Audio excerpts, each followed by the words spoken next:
Up, you press the button.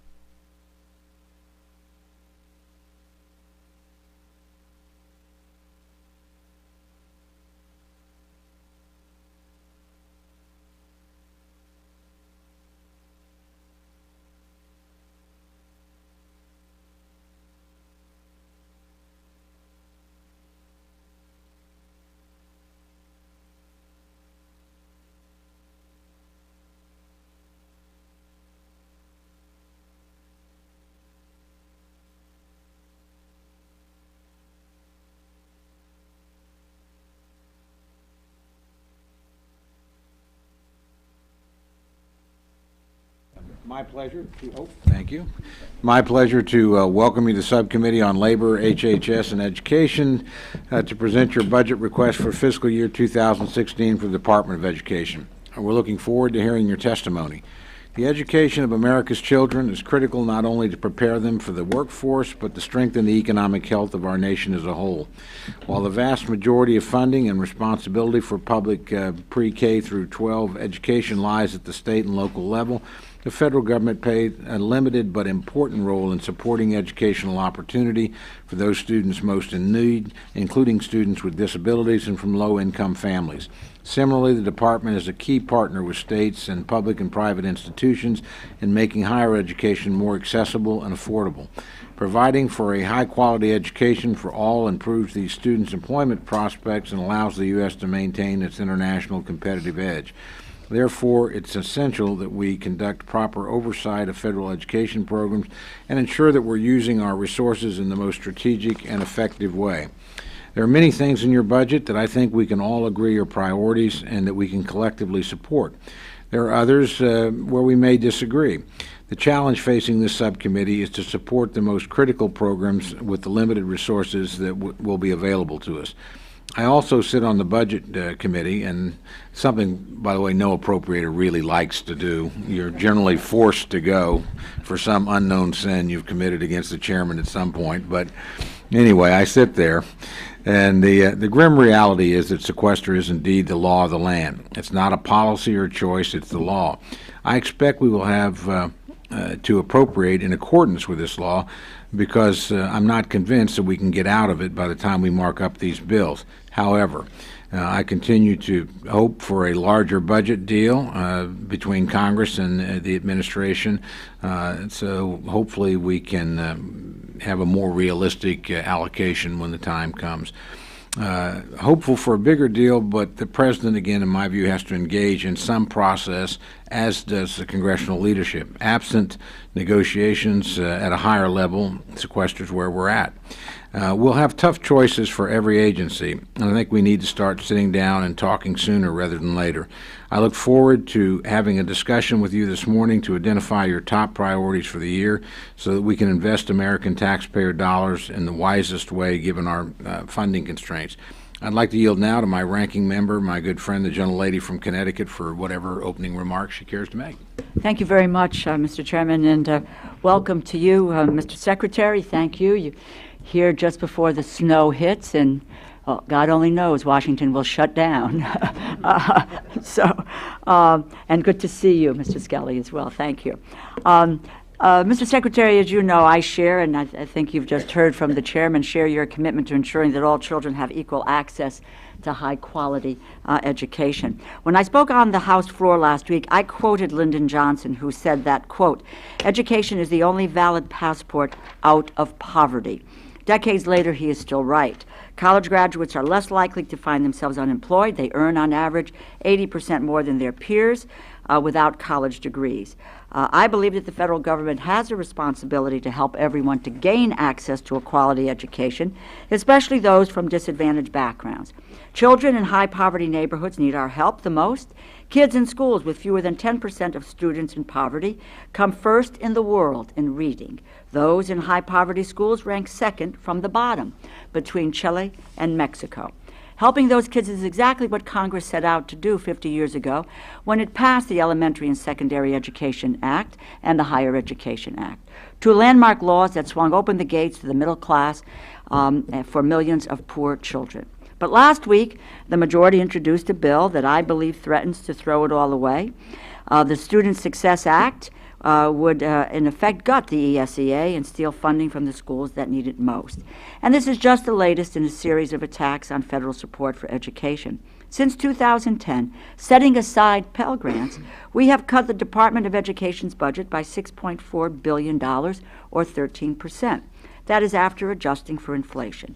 We've also made short-sighted eligibility cuts to the Pell program. We've eliminated around 50 critical programs altogether, including programs that supported family literacy activities and student access to mental health. Funding for Title I, vital support to low-income kids, remains more than $100 million below pre-sequestration levels.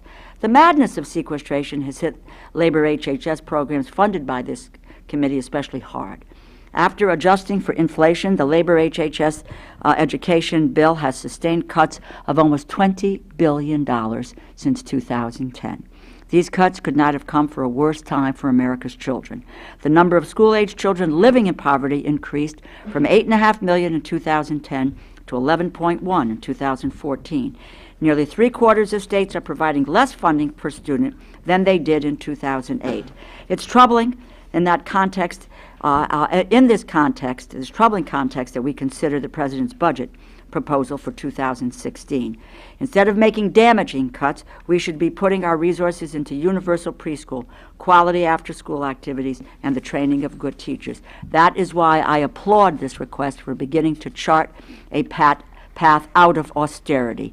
We still have a long way to go to meet our obligations to America's students, but I am pleased that the request includes a significant increase of $1 billion for Title I. It increases other vital formula grant programs that serve our most vulnerable children, including an additional $175 million to help educate kids with disabilities through IDEA state grants. The President's budget also contains other welcome increases, $500 million to help states provide high-quality preschool to low-income children, $93 million for Promised Neighborhoods, a program to address the profoundly negative effects of poverty on learning, and $20 million for the Now is the Time initiative to help keep schools and communities safe, $13 million for physical education for our kids. So there is a lot of good in this budget. And I don't agree with everything in it. I'm disappointed that after-school and summer school programs were only level funded. I believe they're critical in supporting learning beyond the school day. Similarly, I have wanted to see an increase for elementary and secondary school counseling. Turning to higher education, I strongly support the President's goal of improving access and completion and reining in college costs. We have to do better by our low-income college students. Only 9% of students in the bottom quarter of the income scale have earned a bachelor's degree by age 24. For those in the top quarter, the figure is more than 8 times that. There is much to like in the President's request. Most importantly, I commend the proposal to ensure free community college tuition for responsible students. That would take us a long way toward equal access to higher education. I also support the increase for TRIO, which helps low-income first-generation college students access and complete college. But I am concerned by the fact that most other higher ed programs are only level funded. Overall, this budget request is a step in the right direction. These investments cannot happen unless we undo sequestration. In the meantime, as I have said repeatedly, sequester caps are damaging vital programs. All the while, we spend, and it is spending, and I will just briefly show this chart, Mr. Chairman, we spend close to $1.5 trillion every year on tax breaks. That is spending.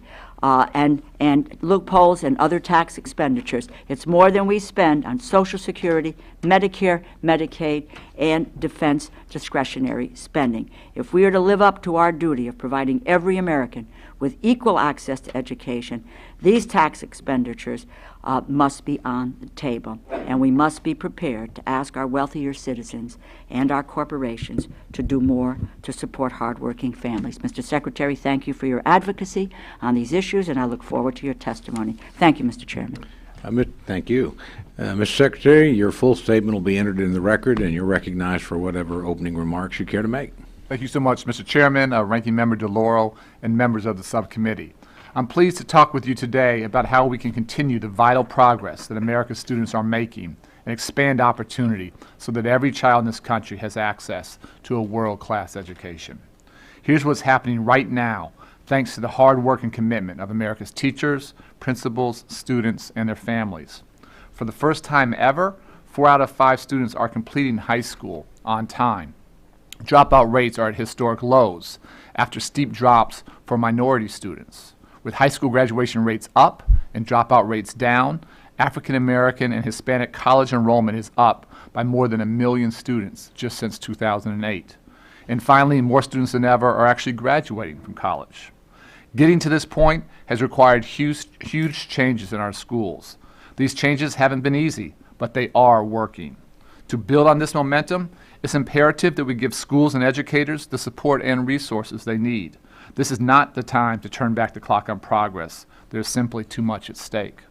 Providing students with a quality education is both the best way to ensure more Americans achieve their greatest potential and the best way to promote and secure economic growth for our nation as a whole. And we know that we can do more. At the end of 2013, policymakers came together on a bipartisan basis to partially reverse sequestration and to pay for higher discretionary funding levels with long-term reforms. This agreement, while limited, allowed us to invest in areas ranging from research and schools to strengthening our nation's military. In education, Congress was able to restore some of the sequestration cuts to Title I and IDEA in 2014. The President's 2016 budget builds on this progress by reversing sequestration and paying for it with a balanced mix of common sense spending cuts and by closing tax loopholes.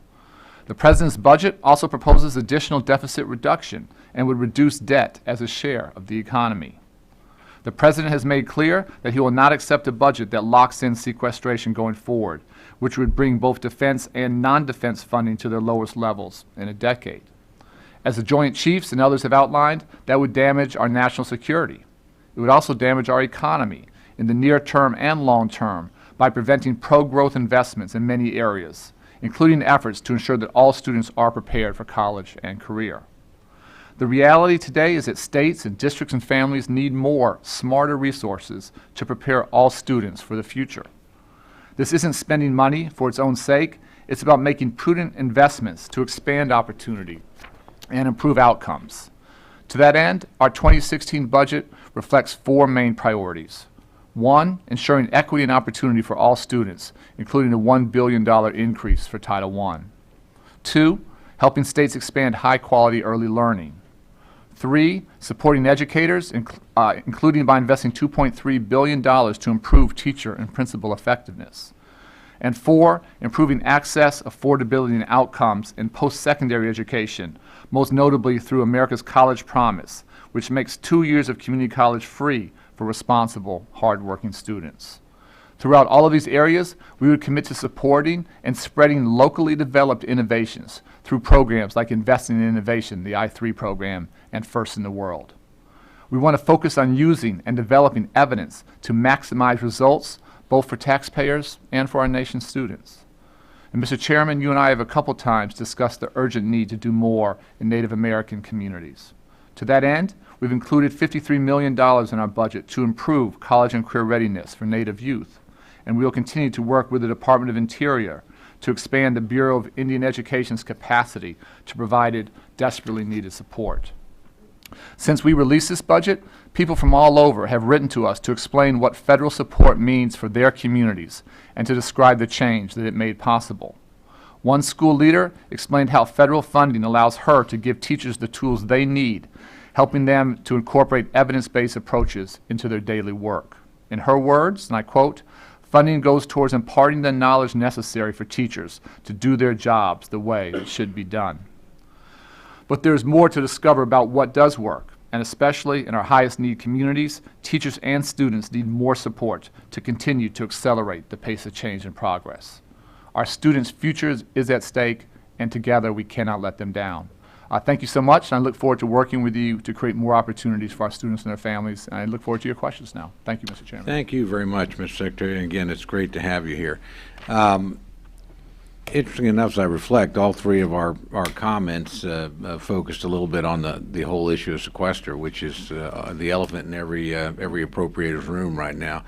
But it is indeed the law, and passed by Congress, signed by the President. So hopefully, I agree with actually you and my distinguished ranking member. I hope we have a negotiation sometime to actually deal with it. I was actually part of the team that did that, working with Mr. Ryan on our side of the aisle, and we had a very productive negotiation with Senator Murray. So, but that process came late. It came really after most of the appropriation subcommittees had been worked, but we were able to go back, as you rightly point out in your testimony, and undo some things that we all believe would have been damaging.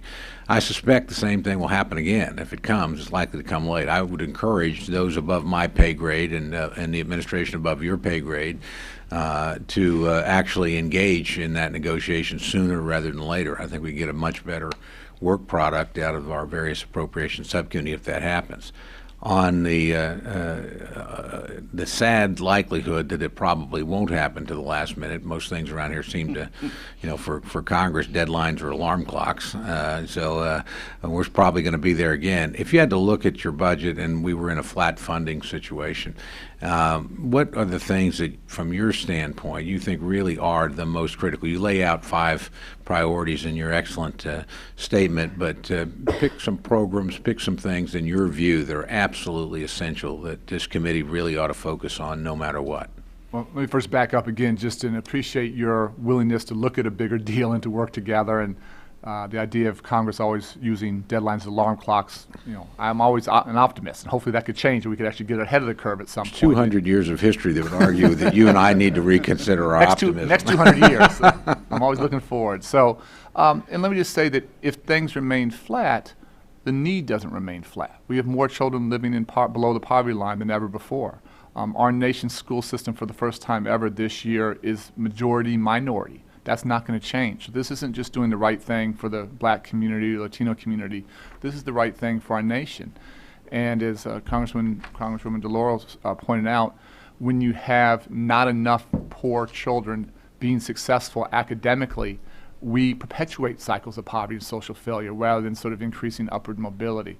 But the points that, so there's increasing need. There's obviously a huge priority both for individual and families, but ultimately for our nation's economy. And as you guys know so well, we're competing for jobs in a globally competitive world now. And those jobs will either go to your communities and your states and our nation ultimately, or they'll go to Singapore and South Korea and China and India and places that are investing and innovating. And so the stakes here are really, really high, and I want folks to understand that. I think we have to educate our way to a better economy. In terms of priorities, I tried to lay out what was very important. I say everywhere that if I had one tax dollar, the best investment we can make is in high quality early learning, getting our babies off to a good start, stop playing catch up. We have to continue to raise the bar on the K-12 side, making sure that young people are truly graduating college and career ready. We love that high school graduation rates are at all-time highs. Dropout rates are all-time lows, but I'm nowhere near satisfied. Our dropout rate is still unacceptably high. And again, when you drop out today, there's no good opportunities out there. And then ultimately the goal today can't simply be to graduate from high school. There aren't good jobs with just a high school diploma. I think this idea of a minimum of community college being the expectation, the norm, is hugely important. The final thing I'd say, Mr. Chairman, is I think for the past 100 years, talk about sort of history, so the K-12 system has worked pretty well for the country and for most families. I think the world has changed, and our vision is a pre-K through 14 system of compulsory education, or not of compulsory, but of opportunity. And without that, our children start too far behind, and we don't catch up on the front end. In the back end, without those 2 years of community college, the job prospects are very low. So it's a fundamentally different vision of what the necessary education, the prerequisite for success is, and it has to go, I think, from pre-K through 14. Let me ask you this, and I don't have a lot of time left because I'm going to try and force the clock, so we may come back to this issue. But on your community college issue, I share your concern about getting people beyond high school and getting them a higher education program. Community college is actually fairly reasonably priced in this country compared to four-year institutions. I think the average cost is a little bit over $3,000 a year. We have Pell grants to cover that and can go beyond that. I'm a little mystified why that is the focus of so much resources, as opposed to either bringing down the longer-term cost of a more extensive education, because it seems to me we're more or less adequately funded. But if you disagree, please, please knock my theory down. Well, no, these are really thoughtful questions. So I think there are two things. I think the reality is financially, while it does not seem that overwhelming, just a couple $100 here and there literally is the difference between staying in school or not, whether it's taking care of kids at home or whether it's a car breaking down. And so the margin for error is so small for so many of our families that are on the edge. Community colleges, some of my most inspiring visits. I travel the country, as you know, it's not just 18-year-olds, it's 38-year-olds, it's 58-year-olds retraining, retooling. Their jobs that they work for 25 years at a plant or factory are gone. In green energy and IT and healthcare and advanced manufacturing, where I see great community colleges, they've become regional economic engines. They're literally driving economic activity and growth in their communities. This idea isn't our idea. It actually came from Governor Haslam in Tennessee, who I'm a huge fan of. And what he saw in their first year, I think my numbers won't be exact, you'll probably have them better. They were thinking they might have like 25,000 applicants, and they had some like 75,000 or 90, it was wildly disproportionate. So both on the financial side, but also on the psychologically for young people to understand that this is a possibility, that despite my family's lack of money or despite my family's lack of education, this can be my dream. And so on both sides, making that again the norm rather than this is for wealthy folks. Well, we is may really explore important. that a little bit more, but I appreciate very much that answer. And with that, I want to go to my ranking member, Ms. Delora. Thank you very much, Mr. Chairman. I just want to make one comment, but I am going to give Mr. Fattah his time, and he can take some of mine. He has to chair a hearing in a moment. But my one comment is, and I too believe that if we can get to a consensus on the spending issues and taking a look at where we need to go with regard to sequester, I think the chart, it's not one that I made up. This is a CBO projection. This is 2015. These are the tax expenditures, $1.5 trillion. Social Security, Medicare, defense discretionary spending, and non-defense discretionary spending. If we are unwilling to look at those tax expenditures in terms of cuts and the corporate loopholes and do something on this side of the equation and not regard it as spending, we're not going to be able to come to a consensus, which I think it's imperative for us to do.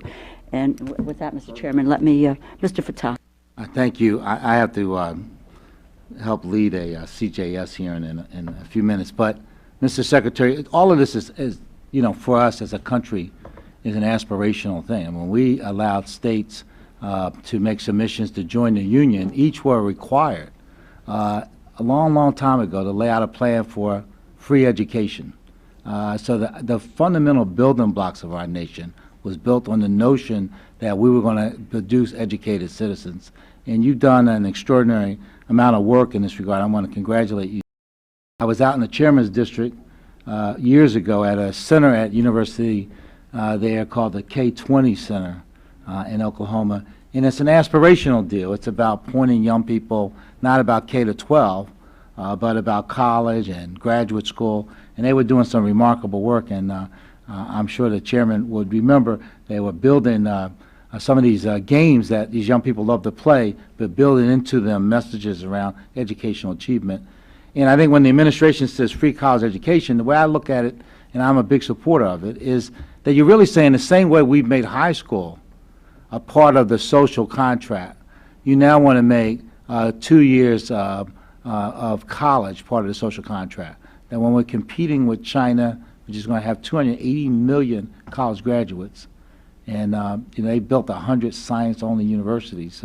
They are seriously focused on our economic competition, to competing against us, and even small countries like Singapore are in many ways competing with us every day. So I think that when we talk about this as a budget item, we have to see it as whether we want America to remain #1 in the world.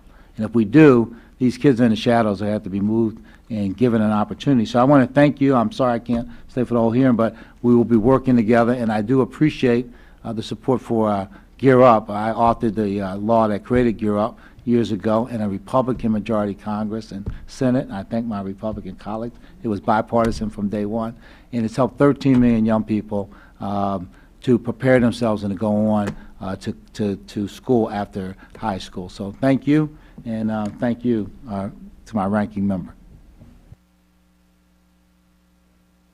Care to make a response to any of that? Amen. Question, amen, okay, pretty good. Okay, with that, I'll go to Mr. Simpson. Thank you, Mr. Chairman, and thanks for being here, Secretary. It's good to see you again now that I'm back on the committee. First, let me ask you, I know it's here somewhere. You mentioned that since you'd released your budget that you had phone calls from all over the country about the importance of the federal government and federal contributions to delivering the services and education and so forth. Let me ask you about one particular. Impact aid is important in Idaho as well as most western states that have public lands. Those dollars go to support school districts that don't have the tax base to keep their schools running. As you know, your budget is a $3.6 billion increase over last year, including increases for early childhood, teacher quality, community college initiatives, however, not a penny to increase impact aid. It's kind of frustrating to many western states that tax-exempt federal property, military bases, or Indian lands, not only because the administration touted the importance of impact aid when funds via sequestration, but because impact aid is the federal government's obligation. As you know, these funds could be and are in some cases used for the very initiatives the administration prioritizes. Can you please explain the reasoning behind your decision to level fund impact aid? And I'll turn it to Tom Skelly in a minute, but first I'll just appreciate your interest there and commitment. And as I've visited military communities and others where it's so interesting that the folks who are serving and veterans never ask for anything for themselves. All they ask is that we do a good job with our kids. And I think that's the least we can do for them. And so we want to continue to keep this program strong. We want to continue to invest. You're right, we are level funding, but the commitment and the importance of that work is extraordinarily high on my list of priorities. I want you to know how much that means to me. But you want to talk through the specifics on Impact aid is important and it's level funded, as are many of our programs. There wasn't room to increase everything, even at the increase that the President's proposing above the sequester limits. In the past couple budgets, we did propose a decrease in impact aid. So in relationship to the past couple years' budgets, it is an improvement for impact aid. Well, it's interesting to note that when sequestration was the law of the land and we were trying to write budget sequestration numbers before the Murray-Ryan budget deal, one of the things you all touted that would be impacted would be impact aid. And boy, we can't do that. So now that when we're proposing a $3.6 billion increase, impact aid is just kind of left on the table as it is.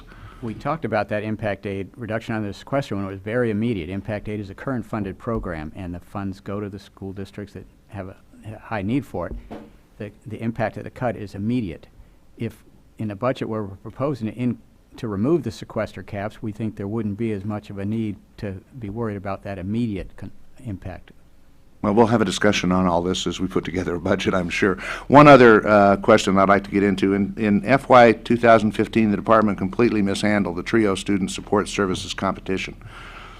This included a late release of the initial grant application, followed by a reissued application that prioritized experimental competitive preferences over actual student needs. Ultimately, this committee, along with our counterparts in the Senate, added language to the omnibus to ensure timely handling of the competition. What assurances can you give me that the department will meet the statutorily established deadline of August 10, 2015 for delivering notification of the results of the Student Support Services grant competition? And additionally, how will the department avoid similar missteps in the upcoming competitions for TRIO's talent search and educational opportunity centers during FY16? So I disagree a little bit with the characterization, but that's fine. Hold me accountable. And we try and do a really good job of managing a large agency. We don't do it perfectly. We're always trying to do better. And where we don't do things as well as we like, we try and improve.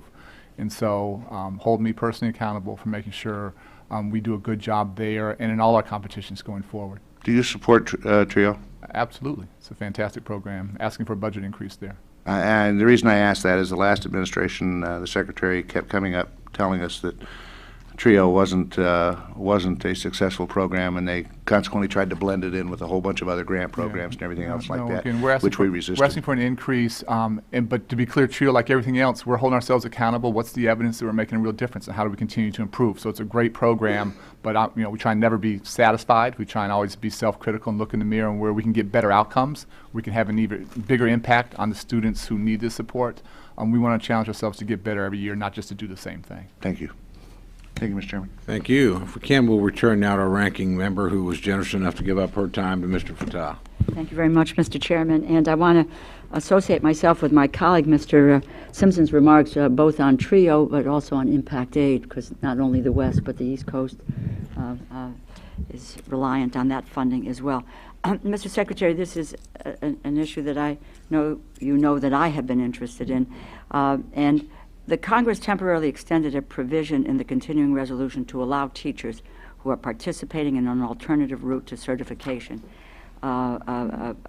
be labeled as highly qualified for purposes of complying with No Child Left Behind. We know that all of the school-related factors, teachers matter the most. Unfortunately, the research shows that these teachers in training are less effective than those who enter the teaching profession fully prepared. They are also inequitably distributed, primarily assigned to low-income and minority students. To shine a light on the issue, that Congress also required the department to submit a report by the end of 2013 on the extent to which students in 4 subgroups, students with disabilities, English learners, students in rural areas, and students from low-income families, are taught by these teachers in waiting. To date, the Congress has not yet received a final report. What work has the department done to provide Congress with this critical information? When will we receive the report? And let us know about what you've done to make sure that the information from all of the states is included in this. Yes, so we've been a little frustrated by this, as have you, and we would love to have gotten this report out a while ago. We have 5 states. I was looking around. I don't think that any of you guys, and Mr. Fattah left, so not going to fuss at you about it, but 5 states where we haven't received data, frankly. So Texas, California, Mississippi, Pennsylvania, and North Carolina. And those 5 states account for almost half the nation's teachers. So the Coalition for Teaching Quality, I was sort of pushing, let's just put the report out. Coalition for Teaching Quality asked us to wait a little longer, see if we could get this data in and be more comprehensive. And I'm hoping we do, and we'll have to figure out if the data is not forthcoming, what our action is. What will we do? I mean, if is the information, when is it going to get to you? Yeah, well, they pushed me, and I listened to wait a couple more weeks, so we'll see if it's forthcoming shortly, and if it's not, we got to figure out what we do to move forward. And I apologize. Okay, so as soon as we can, it would just be useful. And I know you. It is believe overdue, that. and we try not to have things be overdue. I will just mention this, but my hope is that what we'll do is have the opportunity to get a briefing from all of you. This is on education, the ability to benefit. That's an area that we addressed in the omnibus. And what we want to do is to look at how the department is dealing with implementing the change. How will the information be shared with financial aid advisors at community colleges? How will students be notified that they're now eligible for Pell grants? So we're working on it. Mr. Skelly can walk you Got through an the internal details where we're working at. group on right, that. and I understand that you will come in and brief us on this effort, and my staff on this effort as well. So I'm appreciative of that Be because glad to it's do that. And what's the timing on that? It's over the next couple months. Okay. It's about 2,000 students, not a lot of students who Right. benefit from the Career Pathways program. And but it's critical, and we were very glad to be able to restore that ability to benefit to those youngsters. So we'll keep in touch on that issue. Let me just mention for-profit colleges in the 90-10 rule, if I can.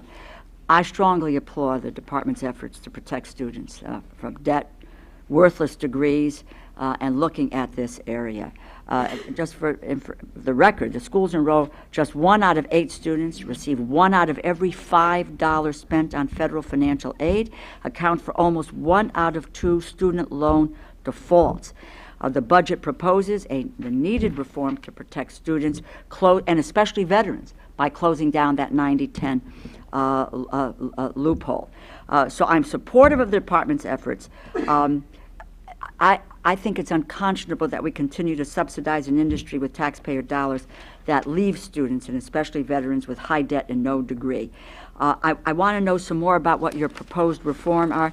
If I can just, and maybe you'll have to come back to this, I saw this information that is recruiting documents from for-profit colleges, and this is entitled Emotion. We deal with people that live in the moment and for the moment. Their decision to stay in school or quit school is based more on emotion than logic. Pain is the greater motivator in the short term. The profiles of people they look for are welfare moms with kids, pregnant ladies, recently divorced, people with low self-esteem, and the list goes on. This is a boondoggle. And you come back on the next round when we have a question, and I applaud the reform. I want to know how this is going to work, because we are shortchanging so many of our students because of the money that these colleges are getting, and it should stop. Go next, the gentleman from Tennessee, Mr. Fleischer. Thank you, Mr. Chairman. Good morning, Mr. Secretary. Good to see you. Good morning, Mr. Skelly. As you all know, I represent the 3rd District of Tennessee. It's a wonderful East Tennessee district. I know the Secretary has been in many times, and I thank you for that, sir. Great, hardworking people. My constituents and I are steadfastly committed to workforce development. I hear from employers all the time that we need more skilled workers. Mr. Secretary, as you know, the skilled trades are the hardest jobs to fill in the United States. Recent data cites that 550,000 jobs are open in the trade, transportation, and utility sectors, and 246,000 jobs open in manufacturing. Career technical education, as we would know it as CTE programs, assist businesses in closing the skills gap by educating and training a competitive workforce to fulfill these 21st century demands. In the Career and Technical Education State Grant Program, the Department makes formula grants to states to support these activities. This year, your budget proposes an increase of $200 million for a new American Technical Training Fund, ATTF, within the CTE Innovation Fund. Through this new fund, the Department would make grant awards to institutions of higher education, local education agencies serving high school students, or non-accredited training employers, workforce investment boards, and economic development agencies. Mr. Secretary, I have 2 questions, sir. Could you please tell us more about the American Technical Training Fund and why the Department didn't propose to put the funding in the formula grant to allow states more flexibility? And my second question, can you explain the quantitative criteria used to measure success and efficiency of these programs, sir? I'm going to get to that in 1 second. First of all, I just want to commend Tennessee for the improvements that your state has made. And again, I wish Congress could work in a more bipartisan way, the way we have worked with many governors. And as you know, your governor's a strong Republican, Governor Haslam, but he's done an amazing job and been an amazing partner. And Tennessee, on an absolute basis, has a long way to go. Tennessee, by every measure, is the fastest improving state in the nation. And that is not easy. It's hard. There's pushback every single day. But we've been thrilled with the leadership and courage coming out of there, and thrilled that we've been able to be a small part of that success and try to support that. On CTE, and I'll have Tom sort of walk through the technical side. First of all, I'm just a huge fan of VOCAD, CTE, lots of different names for it. We need better programs in the high school level. I think many students drop out of high school not because it's too hard, but because it's too easy, and they don't understand the relevance of what they're doing in school to the real world. I think we need to do a better job of introducing these potential careers that are high wage, high skill in middle school, and giving students a sense of what's going on. We've tried to partner very closely with the Department of Labor with attack grants for community colleges, and really, again, making sure that real training is leading to real jobs. Some high schools do an amazing job of this, and where real training, again, has real application to jobs in their community. Other places is a little outdated, frankly, where they're training young people for jobs that disappeared a while ago. So we're always trying to spur innovation. We're always trying to look for evidence of what's working. In terms of what we look in terms of metrics, again, where's their employer demand in the local community? Where are employers helping to shape what's going on there? I would love to see all high school students graduate not just with a high school diploma, but with some AP credits or early college or industry certification. And so a high school diploma being like a baseline, but not sort of as far as we can go. So Tom, you can sort of walk through the specifics of what we're funding and why, but we're trying to increase resources, we're trying to drive innovation, and we want to make sure real training at the high school and the college level, community college level, are leading to real in-demand jobs in local communities. The $200 million increase, Mr. Congressman, for the American Technical Training Fund would be a competitive program. The CTE program is formula to states.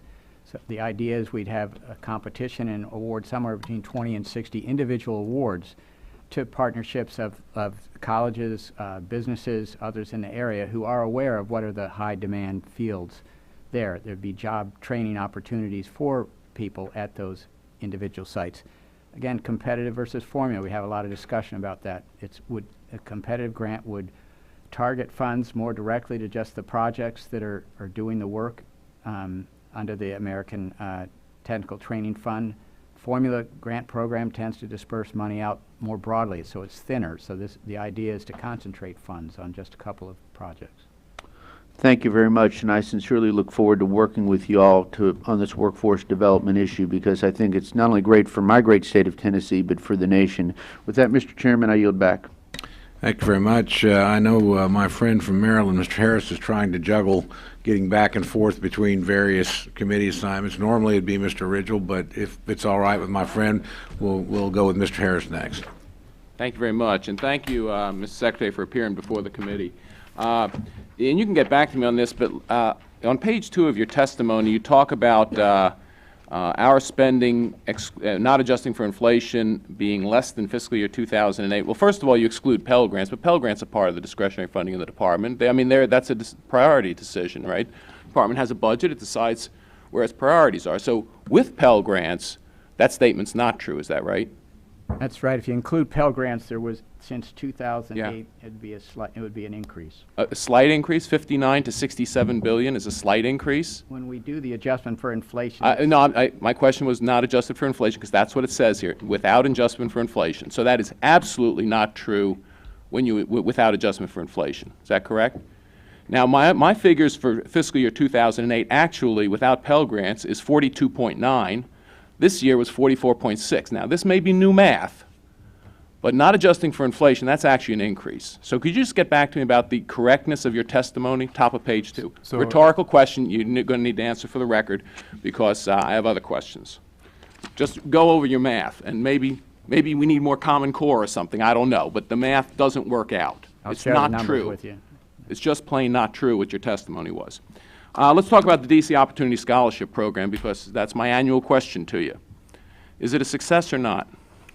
The results from the evaluation that we've seen from a couple years ago is mixed, and it's largely similar to results we've seen in other places. So my sense is that test scores were relatively flat compared to those who had opportunity versus the control group. Graduation rates were up some. Okay, graduation rates were up in some, 91% versus 70%. That's your, Mr. Secretary, that's your idea of graduation rates up. Okay, so some? That's pretty dramatic, isn't it? I don't have the numbers in front of me. I thought it was 10%. Dr. Patrick Wolf conducting the study for your department. Okay, that's fine. As I was saying, graduation rates up, parental satisfaction was good. Well, how the heck do you measure success if graduation rates are up 30% and parental satisfaction is good? What is your yardstick for success? I mean, aren't we here to serve constituents and to serve the children, get their graduation rates up? So let me ask you, do you intend to ask somewhere, because we can't find any money in the budget to provide these opportunity scholarships for new students. I don't think it exists, does it? No, the money does exist. So you're It's not before this incorrect. subcommittee, it's the Financial Services. And there is a request for new scholarship money? There's an before financial there's services? an annual appropriation that goes both for that and for traditional DC public schools and for charter schools. There's 3 different buckets there. Okay, so your testimony today is that before the financial service, there actually is a administration request for new scholarships, not continuation, new scholarships. There's additional dollars in the budget. For new there's money that's Mr. carried Secretary, very over. clearly, for new I'm not talking about administration costs, I'm not talking about evaluation costs, I'm talking about actually parents getting to have their children take advantage of DC Opportunity Scholarships. Yes. New scholarships. Yes. I am very relieved to hear that, that there are new ones. Now, you have an RFP for new administration, I believe. Is that right, to manage the program, for a new grantee to manage the program? A new grant, right. That's right. And the application is due by April 24th. The deadline for intergovernmental review, June 23rd, getting pretty close to the end of the year. Are you pretty convinced your new manager is going to be able to have a smooth transition for the next year? Be a year where they overlap, so there should be no problem with that. Excellent, because I think that's a great program, and I don't want to shortchange it. Now, my final question is about higher education and the desire of the department to rate our nation's colleges and universities. And I don't know what criteria you're going to use, but I will tell you, I have a daughter who went to college and decided 1 year into it that she wanted to major in theology. Now, I don't think she's going to make a whole lot of money. I don't think she's going to have a great job based on a major in theology. So if you use a criteria of what someone earns when they're done, or what their balance is of what they earn versus what their scholarships are, I might find that she actually didn't go to a college that was worth very much because of the major she chose. Allay my fears that we're not going to use criteria that are going to that supersede the ability of a parent and a student to decide which college is best for their child based on what they feel is a good college, not what the Department of Education feels is a good college.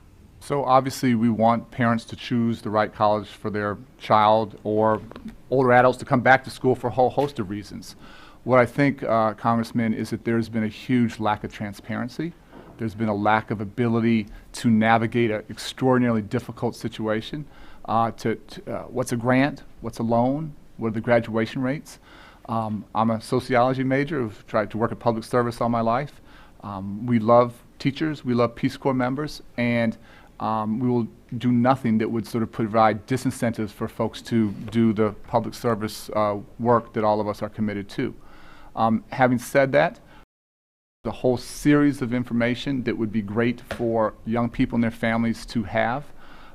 We want to make sure that folks have a chance to make a living wage and not come out broke and no job prospects and huge default rates and loans. And so this is complex, it is hard, but we think there's, given our collective investment of close to $175 billion each year to provide access to higher education, virtually all of that is based upon inputs.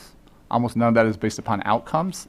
And I don't think that's as wise as we should be with scarce taxpayer dollars. Well, my only comment, and I'll close, Mr. Chairman, is I worry when the department defines what a good outcome is, because they might not define a theology major degree as a good outcome. I'll leave it at that. All right, Thank you come very back much, real Mr. quick. Chair. Dr. Harris, back to DC Choice. We don't have a request for new dollars in the budget this year. It's carryover money that's available, so no additional funds were needed. Is that in financial services? Financial service. Not Thank you very labor. much, Mr. Chairman. Yield back. Now, to the patient and long-suffering Mr. Ridgel. Listen, I think there's some advantages to being on the end. I always have these nice introductory comments from the chairman. I'm sorry, yeah, you're still not I'll next. defer, again, gladly. I'm sorry, I didn't see you come No, in. I'm really fine, and I think No, the no, chairman wants to follow order, so please. Well, I thought I was I'm losing control there in the last exchange a little bit, so we are going to reassert regular order, if we may, but under regular order, Ms. Rybal-Allard is indeed next, so the gentlelady's recognized. Okay, thank you, Mr. Chairman. Secretary Duncan, as the author of the Achievement Through Technology and Innovation Act, which is better known as the ATTAIN Act, I've been advocating for federal investments in digital learning since about 2007. The ATTAIN Act would provide education technology resources to underserved schools and would train teachers to effectively use that technology to prepare underperforming students for today's competitive workforce. So I was very pleased to see that the President's budget request includes $200 million for educational technology state grants. This money, as you know, is needed to complement the FCC's recent $1.5 billion increase in the E-rate program, which will ensure that all schools have adequate broadband and Wi-Fi. Unfortunately, the ESA reauthorization does not include the dedicated funding through the education technology. So for the record, could you please elaborate on why this dedicated funding for digital learning, specifically professional development for teachers on how to use that technology, it is so important, not only to the individual, but especially to the future of our country? Because I witnessed in my own district where the hardware was there, but it was just sitting there because the teachers did not receive the training that they needed to effectively use that hardware. So let me come at this a couple of different ways, and you mentioned it, and it's important for folks here to understand the FCC's investment in E-rate is a huge, huge, huge step in the right direction. Technology can drive equity, technology can drive excellence, but where you have unequal access to technology, it actually exacerbates the haves and the have-nots, the divide, the digital divide. And with the FCC's investment over the next couple years, whether it's in Native American communities or rural communities or inner city LA, children who have not had access historically to high-speed broadband are going to get it. And this is, I think, really game-changing. This is extraordinarily important. So first, I just want to thank the FCC for understanding the power here. Children, wherever they live, should be able to learn anything, anytime, anywhere. And a chance to take advanced placement classes, the chance to learn a foreign language, the chance to have access to things that may not be in your school and your community, again, just literally opens up a new world of opportunity. So we are very, very excited about where this can go. It's empowering to teachers. It engages students in their own learning. We are asking for the $200 million to answer your question directly, is sometimes our students are a little bit ahead of our teachers. And we want to make sure teachers have access to the training they need to make sure technology is really driving instruction and making a difference in the classroom. And we think, again, there's huge potential here, but we want to make sure it's used wisely, thoughtfully, and that teachers are learning from each other. I think so much of this good PD is not listening to some outside expert coming into a hotel ballroom, but it's teachers working with teachers and working with their principals. And I just want to emphasize the point that this is also important to the future of our country. We're not just talking about the individual students and the importance of them learning, but in terms of the future of our country. Well, if young people don't have these skills and exposure to these careers, we do grave damage to them and to our nation. And again, if we don't take this seriously, I promise you other countries are. And they are, definitely. Last week, the House debated H.R. 5 to reauthorize the Elementary and Secondary Education Act, and one of the provisions in that bill would allow states to implement Title I portability. And my understanding is that it would shift significant amounts of funds from high-poverty schools and school districts to wealthier schools and districts with much more lower levels of poverty.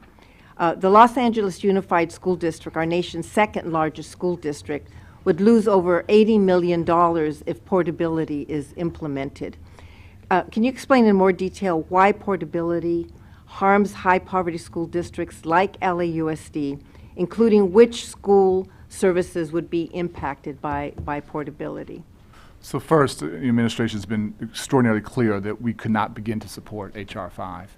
And again, it's not too late for the House to work in a bipartisan way to fix No Child Left Behind. No Child Left Behind is broken, it is outdated, it needs to be fixed, but it needs to be about policy, not about politics. And any time it's simply about politics, we're not really thinking about kids. There are lots of educational challenges that we can all agree on and talk about the best ways to solve. What I've not had a clear answer from, frankly, from anyone is what education problem we are solving by taking money from poor kids and poor communities and poor districts and moving that money to more affluent districts. And in many communities, those more affluent districts are already better funded on a per pupil basis. So is sort of, reverse Robin Hood thing just simply doesn't make any sense to me.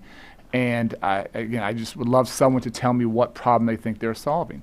What is Title I money supposed to do? It's supposed to give poor children a real chance in life. And we go back to where Congresswoman DeLaurel talked about, while we're seeing some improvements, far too many children who start out below the poverty line end up graduating from college. So what's the ultimate goal? To give them the skills, the knowledge, the ability to not just graduate from high school, but go on to some form of higher education.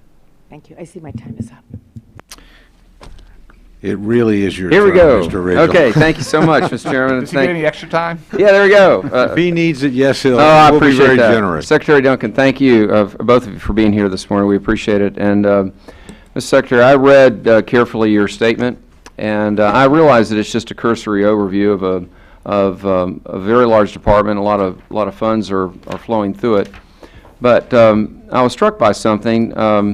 I didn't do a search on the document, but the two words increase and increasing, those words are just all throughout. More funding, more funding. And, we're all so often put in these boxes that Republicans don't support this and our Democratic friends support something else, or education, for example. But we know that this is a shared value. It really is, the next generation of Americans. And, but I'd also say that there's another shared value, and that's stewardship. Just how we're using the funds. And I want to call attention to one thing in particular, Pell Grants. Let me first say they're essential. They're helping a lot of young people, and I guess some middle-aged folks too, perhaps, that need help. But it's a good program. But I want to call your attention to something. That's the fraud and the abuse that's in this program. And I want you to know these are not talking points from Heritage. They're not coming from some Tea Party organization. I want you to know who brought this to my attention and said, please look into this. And I use this with her permission. Dr. Terry Sullivan, the president of the University of Virginia. She walked me through a few years ago just how bad it is. And I said, Dr. Sullivan, is it okay with me? This is very powerful, and it's troubling to me. And is it okay if I reference you publicly? And she said yes. And we've looked into it, and I don't have all the stats here today. It's been a really, really busy week. But there is abuse in the program. And the way I look at it, and we've talked about this on other things as well, someone who's misusing this is stealing from the American people. And indirectly, but in a very real way, taking away from someone who does need the support, because we're in such a budgetary environment that we're in. So I need to give you some time to respond to all this, but this is something I'm going to remain focused on in my service on this fine committee. I think it's constructive. It's done for the right reasons. But please let us know. And I'd actually like in the future just blend in some wording that lets all Americans, not one party or another, but all Americans that know that you're looking out for every dollar to make sure that it's getting to, the support's getting to those who need it, and it's not getting to those who are going to steal from us. No, I think your point is extraordinarily well taken, and please know how seriously me and my team take our role as trying to be good stewards of scarce taxpayer dollars. And we actually have in the budget proposal resources to continue to challenge where there is fraud. I can give you the weekly report I get from our Inspector General of folks that we lock up, fraud rings and other things around Pell and other areas, not just limited to Pell. So we take that extraordinarily seriously. We could lay out for you what we have done, what our budget proposal is, what we have done to put people in jail who have chosen to do the wrong thing. And every single day we try and use scarce tax dollars wisely. To your point, for me, these aren't competing values. We should be working as hard as we can there, and we should support hardworking Americans who desperately need to go back to school at the same time. And these values are not in competition and actually reinforce each other. So know how seriously we take that responsibility, know what we have tried to do, and if there are concrete suggestions of things that we could do better than we have, we are more than open. None of us have any interest in seeing scarce dollars being used by folks who are perpetuating fraud. Thank you. And some of the best advice I was given when I got up here is, look, there's so much going on. Become an expert on just a few topics and kind of stay on it. And Mr. Chairman, absent maybe you directed me some other direction, I'm going to stay on this. And we're going to work on it on the staff level. Let me transition just for a moment, and a little bit of time we have left, and maybe a second round if time permits. to talk about something so positive, and I just think is just a real jewel within the educational system, and that's Achievable Dream in Newport News, Virginia. You've actually been there in 2009 with Congressman Scott. This was life-changing for me, really, in my view of education. And time doesn't permit me to describe it to all who are here in the room, but it's a public-private partnership that's having remarkable results and taking our children who are most at risk and guiding them all the way through high school to have a remarkable outcome on the other side. And again, we'll probably have to follow this up over time, but help me to understand what programs or how does the department view these public-private partnerships and things and organizational, educational opportunities like Achievable Dream? If I can just, do I have time to try and answer, or want to You come back? certainly can. We were pretty. You're pretty kind, Mr. Chairman. I'll take it. strict, so, Maybe a minute's If fine. you can satisfy Mr. Ridgel, go right ahead. So Thank you, just, sir. Just very quickly, what I saw there was extraordinary. It is not unique. I see amazing schools beating the odds all over the country as I travel, and there are lots of people who want to tell you that somehow poor kids can't learn or black and brown kids can't learn, and schools like that put the lie in that myth and that stereotype every single day. So we have tried to do a lot to incentivize and encourage public-private partnerships. I'm a big believer in innovation. That's one of the themes I talked about. In our Invest in Innovation Fund, we actually required a 20% private match to our dollars. So there's no free lunch, and local communities have to buy in. And all the grants we made, that obligation was fulfilled. So it's not just our dollars and our resources going in, it's the community really buying into what they're doing. And so we've done that in many of our competitions, and there's been tremendous interest. Again, folks told us it wouldn't work in the inner city, wouldn't work in rural communities. It has worked. It has worked, and people have stepped up big time. And so we can give you lots of examples of very, very interesting public-private partnerships that we have encouraged, we have supported and invested in, but to be very clear, the leadership and the vision is not coming from us. It's coming from great local educators in the larger Well, community. that's common ground right there. Thank you very much, Mr. Secretary, and thank you, Mr. Chairman. I yield back.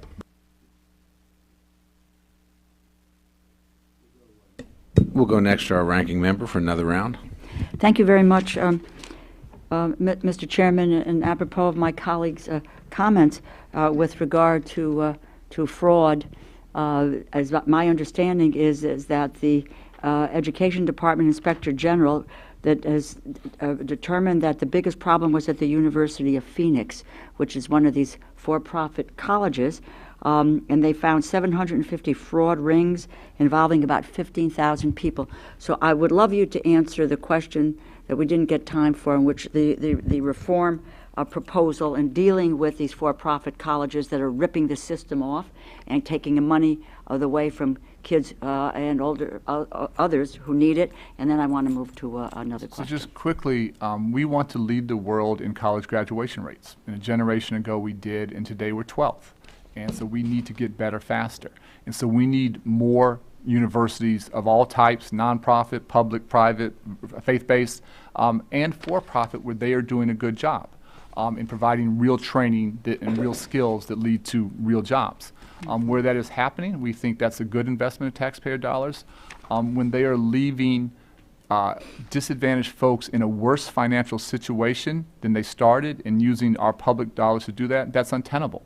So we have challenged the status quo extraordinarily hard in a number of different ways. That has not been without pushback from some of your colleagues, quite, Yes, indeed, quite and that's frankly. wrong, But that we feel we've pushback. done the right thing. In terms of the 90-10 rule, and it gets a little technical, but basically the simple premise that came from us to us from Congress was that there should be some individual investment. If there's real value here, it shouldn't all come from taxpayer dollars.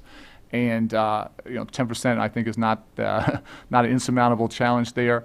When folks were using the GI benefits to go beyond that, that's just more additional public dollars. And you said it, for me, it's just, I don't know how people sleep at night when you're taking folks who have served the country, who are coming back, trying to train and retool, and then giving them huge debt and inadequate training or phony training. I don't know how you can sleep at night. So we are going to challenge the status quo where it is abusing individuals leaving them in worse financial situations and taking advantage of taxpayers. Where folks are doing a good job, we're supportive of that. And I will just say to Mr. Secretary, it's my intent to be very vocal on this issue because there are scarce dollars, and they shouldn't be going in that direction. They should be going where they're needed. So let me move to another area, and that's test scores and teacher evaluation. We know how important it is to identify, remediate, necessary, remove teachers from the classroom who are persistently ineffective. The department's policies reflect a lot of confidence in value-added metrics and encourage districts to use them as an important factor in evaluating the effectiveness of teachers. There is a consensus, and there is independent experts who have warned against using such data for high-stakes decision-making because of what their view is lack of reliability across years, classes, subjects. But this is RAND, National Research Council of the National Academies of Sciences, Educational Testing Service at Princeton, the American Statistical Association, the American Educational Research Association. Given that there is a growing and a kind of a consistent body of research that demonstrates unreliability and inaccuracy of value-added scores, are you prepared to rethink the federal requirement that value-added data be included in teacher evaluation for those states that receive a waiver from No Child Left Behind? Well, your question is actually incorrect. We never say you have to use value-add. What we say is that student learning, student growth needs to be a part of that. And what we are challenging in in some states when we came to Washington, I was a little stunned to learn that it was actually against the law to link student learning to teacher evaluation. And I would say the goal of great teaching is never just to teach, it's to have students learn. And so to be clear, we always say multiple measures. There are a whole host of things that need to be there. We want to elevate and strengthen the teaching profession. But so there is no emphasis on the testing? There's no requirement on value add. What we're saying is that student learning needs to be a part of teacher evaluation, and one of multiple measures, never one thing. So people take this to the extreme. Anyone who focuses all on a test score, I think, is a problem. Anyone who says that student learning is irrelevant to teaching doesn't make sense. And to be really clear, what I'm interested in growth and gain, how much are students improving each year? Absolutely. What I hated in No Child Left Behind, not to go on too long, but if a teacher took a child that was a couple years behind and caught them up, under No Child Left Behind, they're labeled a failure if they're still not at grade level. But if a child makes 2 or 3 years worth of growth for a year of teaching, that teacher's not a failure, they're a hero. They've done extraordinary work. And we want to look at how much students are improving each year. Well, but the issue is as well is that most of the VAM studies find that teachers account for about 1% to about 14% of the variability in test scores, and that the majority of opportunities for quality improvement are found in the system-level conditions. Ranking teachers by VAM scores can have unintended consequences that are negative consequences. So I agree. The whole issue of poverty, the issues that you and I have talked about many times that need to go into the debate and the discussion about the evaluation of teachers, and that and it has been viewed as the test scores have been a primary metric, if you will, of then. We've never, just to be very clear, we've never advocated ranking teachers by test scores, but just to challenge your, children who live in poverty in very difficult circumstances have huge challenges, and we need to do everything we can to overcome them, which is why we all come to work every single day. It's where we get our passion from. Having said that, even among poor children, we see tremendous variation in outcomes, and we see examples like Newport News that we talked about, where poor children are doing amazing work. I've been to Native American reservations with 70–80% poverty. Some are heartbreaking educational situations. Some are getting amazing results. And so where there is huge variation there, I think we as educators need to learn from that. We need to understand what is working for children who have challenges, and how do we take to scale those things that are helping to transform their life chances. Well, it continues to be my hope that we will not focus continuously on the test score, because children in high poverty areas are dealing with serious, serious consequences, and we need to focus more time and attention on training the teachers to be able to deal with those youngsters and be able to address those non-cognitive skills as you are trying to do in other parts of your budget. Thank you very much. Thank you for your indulgence, Mr. Chairman. Well, actually, my friend, having watched Republicans argue with Republicans for the last 3 days, it's nice to watch Democrats argue with Democrats a little bit. So We're not I've arguing. enjoyed We're this not, we always, exchange. and A we little always are in discussion. It's a good thing. No, it's a very good thing. But I actually want to pick up on and maybe add a little bit on your theme. And this gets down to an area where I think there's always room for legitimate disagreement. But, Mr. Secretary, as in previous years, your budget request for fiscal year 2016 invests pretty heavily in competitive grant programs that allow the federal government to dictate how states and school districts operate. And actually, when I was a freshman on this committee back in 2009, there was considerable, I wouldn't say frustration, because again, this is an important tool. I'm not trying to suggest it's not, but particularly then when we had school budgets collapsing all over the country, there was a lot of concern. Why aren't we doing more of this stuff within the formula? Why aren't we allowing school districts to have more predictability? And again, you're using this approach to try and inspire some innovation in the field. We talked about that yesterday. I get that. However, states and school districts are constantly striving to provide quality education, and I think they're free to innovate on their own within formula grants. So, given that, talk to me a little bit philosophically about the value of competition and grant system, which I think runs through your budget, because the counter argument is that leads to micromanagement up here. That frankly, by using a grant system, we're dictating a lot at the state and local level as to which directions they go. So I want to see how you find that balance and what you think is appropriate. It's a great question. We have lots of both internal and discussions and debates and with other folks. Just for the record, to be clear, the overwhelming majority of our budget is formula-based. It's actually 91.6%. So only about 8.4% of what we were proposing is competitive. So just to have the facts, I think most people think it's like 50-50 or something. It's not even close. So the overwhelming dollars are formula, and ask me more in Title I. Having said that, having a piece of our budget spur innovation and support innovation, we think makes tremendous sense.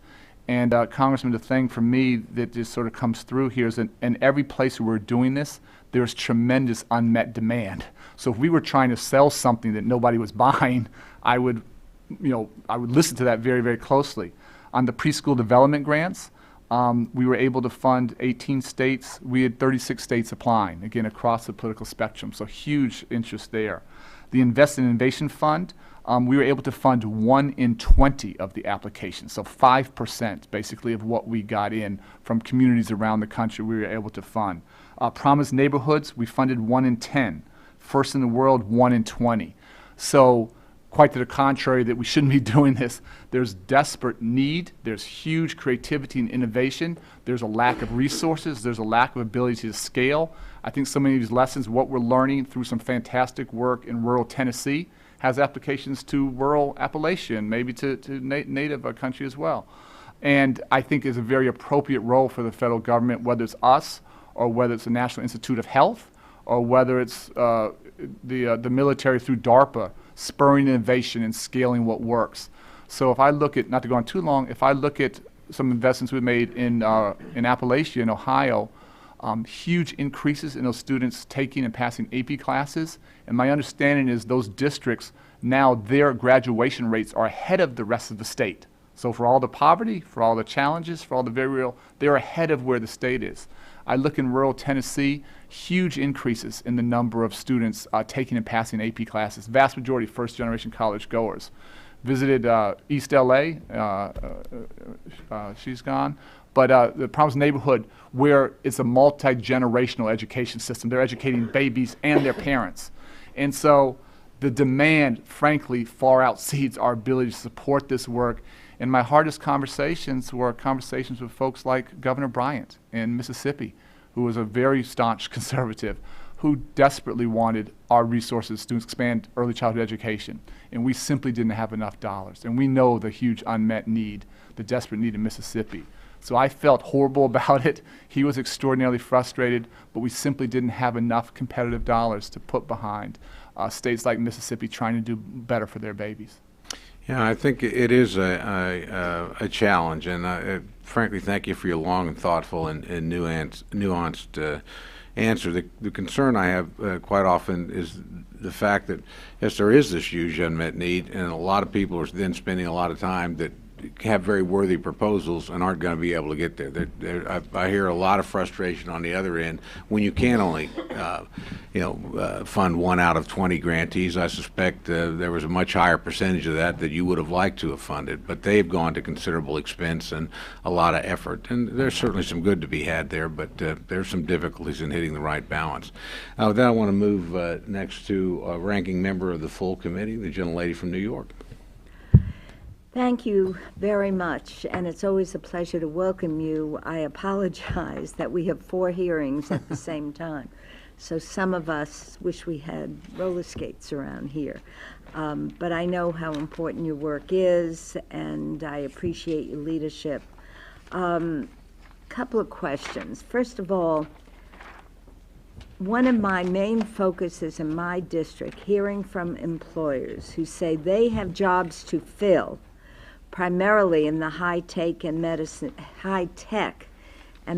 fields, but there aren't enough people with the skills needed to fill the position. Just recently, one of the hospitals was telling me they have 2,500 jobs, and they can't find people to fill them. The disparity between the skills job seekers have and the skills employers need to fill available position, known as the skills gap, hinders employers from expanding, innovating, improving productivity. It prevents workers from obtaining well-paying jobs in demand industries. This is widespread, facing employers across the country, as more than 2/3 of manufacturing executives report shortages of qualified workers. In addition, the demand for skilled workers is increasing. I understand that by 2020, 2/3 of jobs will require some post-secondary education and training. The budget includes $200 million for a new American Technical Training Fund that will fund up to 100 centers at community colleges to support job training programs. How would these grants help meet employer needs while providing a path to the middle class for low-wage workers? So you've echoed a theme that so many folks have, and that I've seen consistently as I travel the country, that we have to provide not just young people, but folks coming back to retrain and retool with the skills to obtain high-wage, high-skill, middle-class jobs. And there's tremendous unmet need, whether it's in your district or around the nation, and the historic disconnect between what educators are providing and what CEOs and employers are looking for is pretty staggering. So you hit the nail on the head. I'm a huge fan of these programs. We're going to continue to invest in community colleges and in high schools, and I would go so far as to say in middle schools as well. They're helping to expose young people to the jobs of the future. We want to only invest where the education sector is linked to the private sector, to where the real jobs are, and that real training is leading to real jobs, and that's how we want to hold ourselves accountable. We've seen fantastic innovation in many, many of the community colleges we visit, but we can't do enough of this, and while we are very committed, we're not doing this alone. The Department of Labor has been a fantastic partner, particularly on the community college side, and over the past 4 years has invested about $2 billion to make sure that real training is leading to real jobs at the back end. Could you share with me some kind of evaluation that you are doing with the Labor Department? Because I know we're investing, but I still see these tremendous needs out there. And maybe we could do another briefing. So we can go through that, and I can have Secretary Perez reach out and walk through. But for me, the accountability on this stuff is pretty simple, and we need to hold ourselves to the highest standards. The simple question is this training leading to real jobs in the community? Is it? In many places, it absolutely is. In some places, we have to continue to get better, and we have to continue to encourage people to come to the table and talk this through. So I think there's been significant progress. Is there still tremendous unmet demand? Absolutely.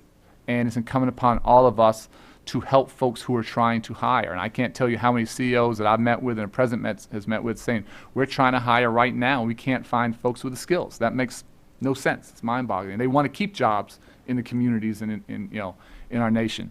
So without looking at a formal evaluation, my sense is we are making real progress, but we have a long way to go, and we have to get better faster. I'd be interested to know what kind of support, what kind of actual dollars the corporations with which you're interacting invest. I mean, the profits are huge, not for all of them. What kind of partnerships are there? So again, the good ones, and not everyone is good, the good ones are helping in a couple different ways. Some are actually providing the high-tech equipment to the community college because it helps to train there. Some are helping on the curriculum, what gets taught, and having their employees help to teach there. And many are providing summer jobs and internships so that they're starting to, young people while they're in school are gaining the skills they need to go to work. So those are, sort of high caliber, high quality programs. Not everyone is doing that, but some fantastic examples out there. Well, I see my red light is on, but I would love a further briefing on that because our chairman, I know, is committed to many of the issues that were discussed today, but we really have to look at the dollars and see what's working, what's not, and maybe the private sector could do more in training and work with the high schools, preparing people, or the community college, depending on what level the jobs are. Thank you, Mr. Chairman. Certainly. We'll go next to the gentlelady from Alabama. Thank you, Mr. Chairman and Mr. Secretary. It's great to see you, Mr. Skelly. I've appreciated the interactions with you over my short time in Congress, and even though many times we don't see eye to eye, I do appreciate having the opportunity to talk with you today. As you know, I first met you when I was on the Ed and Workforce Committee, the authorizing committee, and now I'm excited to have this place on Labor H Subcommittee for Appropriations. When I was on the authorizing committee, I introduced a bill called Defending State Authority Over Education Act, and it sought to specifically prohibit the Secretary of the Department of Education and future secretaries from using grants and policy waivers to coerce states into adopting certain policies, including preferred standards and curricula. And so we were successful in both last Congress and this Congress in getting this bill language into the Student Success Act, and whereas that bill has not been passed by the House yet, I believe that there is a broad agreement in both the House and the Senate that the executive branch has exceeded its reach when it comes to state education policy and allowing the local control, the local school board, states, and parents to be in the driver's seat of making the decisions. And we all agree. I mean, I want Alabama, my state, to have the highest standards and challenge students and build critical thinking skills. And I'm a mother of a fourth grader in the public school system, and I'm glad that our state has made efforts to raise its standards in recent years when we've lagged behind for so long. But however welcome the collaboration between states may be, the intrusion of the federal government into that process, directly or indirectly, is inappropriate, and it invariably comes with the political agenda from here in D.C., and as I've stated in numerous speeches, those that are up here making decisions about how children in Alabama should be educated when they haven't even been to Alabama, and we know that schools differ from school district to school district and even can be vastly different in their population within a district. I think that those parents and principals and teachers and local elected officials should be the ones in the driver's seat of determining what the best policies. So as we're here today to consider your budget request, I just want to hear from you about how the department, under your leadership, plans to deal with these issues moving forward, and what can we expect to come down the pipeline as it relates to the department, the U.S. department, setting policy for states, when I clearly don't believe that that's the right way to do things. So I think, again, words are important. I think in your statement, some stuff I agree with, some stuff you conflate or frankly confuse. So what we have asked states to think about and encourage is for states to have high standards. And the idea that so many states actually dummied down standards under No Child Left Behind, reduced their standards to make politicians look good, is one of the most insidious things I think has happened in education. And children who have worked hard and played by the rules, who graduate and are woefully underprepared for college and have to take remedial classes and burn through Pell Grants, I don't know who that serves well. Doesn't serve the individual well, doesn't serve taxpayers well. And I'd ask you what your state's college remediation rate is in their 2- and 4-year universities. And I don't know it, my strong bet is it's over a third of young people in your 2- and 4-year public universities have to take remedial classes. And so where states are raising standards, we think that's fantastic. We're not setting those standards. We've provided waivers to states under No Child Left Behind because No Child Left Behind is broken and Congress has been dysfunctional and has not been able to fix it in a bipartisan way. We've worked with states across the political spectrum on that. We've provided waivers to states that have done their own thing. And our only question we ask of Alabama and Texas and every other state is, will your institution of higher education, not ours, institution of higher education, your state, say that students who are at this standard don't have to take remedial classes? So we don't see much controversy there. We don't see much issue. We've given waivers to states, sort of more traditional states on the right, like a Texas, and we've given waivers to states more like on the left, like Minnesota, who have done their own thing. And so there hasn't been controversy there. That we think that's the right thing. If states want to lower standards, they have the right to do that. We can't stop them. We just don't think that's something that we're going to support.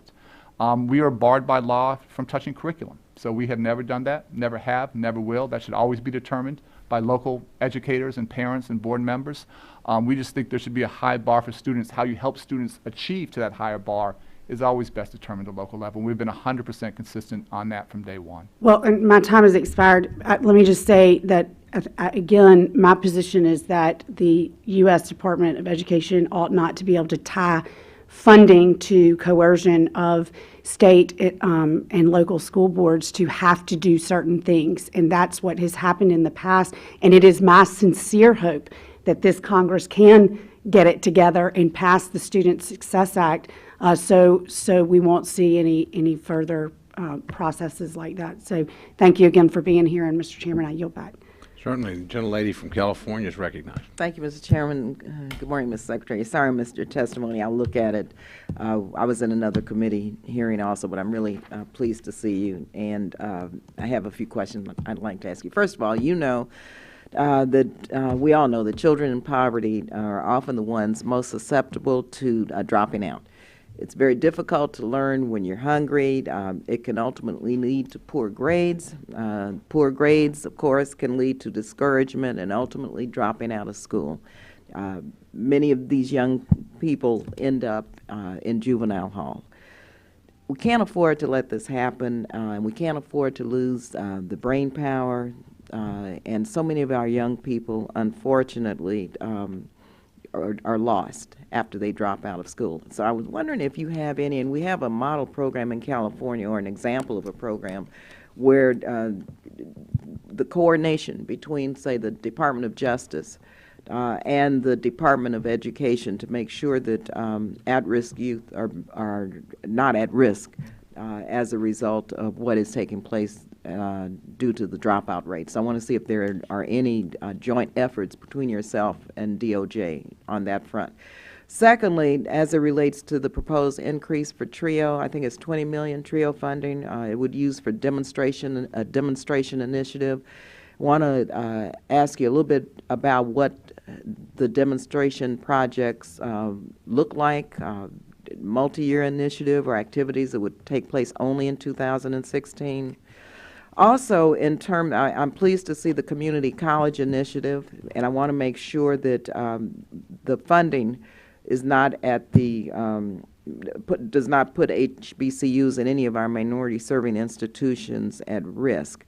With regard to HBCUs, you know, I noticed in your budget that you didn't restore the sequestration cuts to the capital financing program, and want to know what that's about. I know there was a drop in loan activity last year, so I'd like to ask you to kind of flesh that out for us.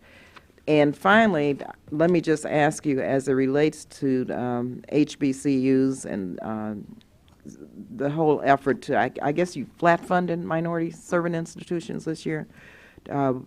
It's very important to recognize and remember that HBCUs the graduation rate is almost 40%, 39.9%. African American students at community colleges, the graduation rate is 12.5%. And so we have to, going back to what I said earlier, make sure that the community college initiative is fully funded, because people need to be able to go to school and gain the type of education that community colleges provide. Peralta in my district is a great example of that. But I don't want to see HBCUs put at risk, because again, going back to California, many of our young people now, because of the end of affirmative action, they're not at the University of California anymore. They're at HBCUs. So just coming from a California perspective, I want to make sure that both budgets are fully funded and not we don't rob Peter to pay Paul.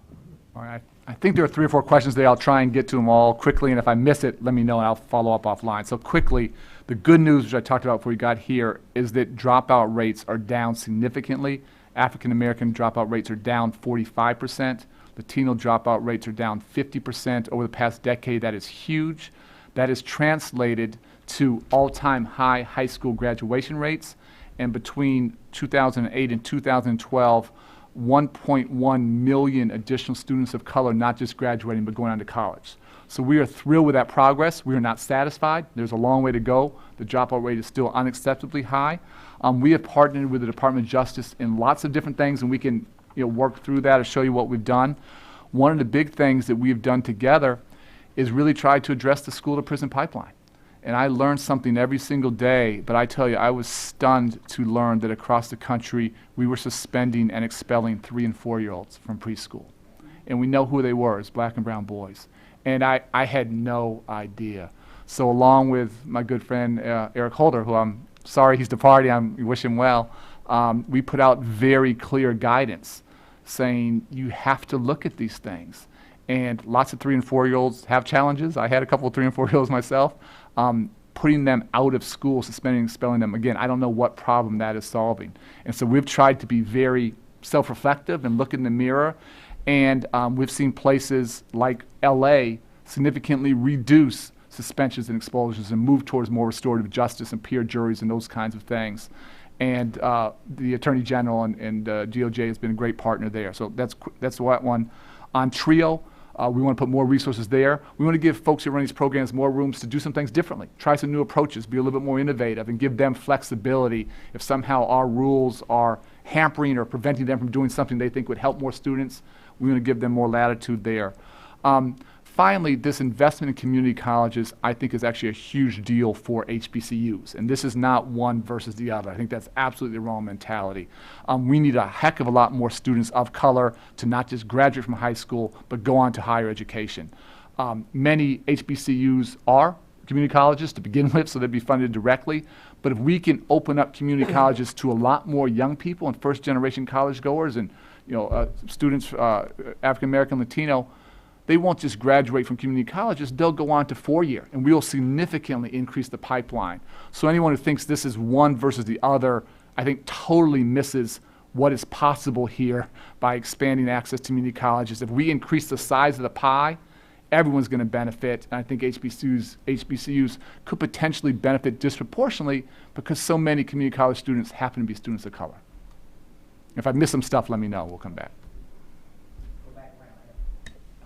We'll certainly give you another opportunity, but you got quite a few on the Secretary's plate there.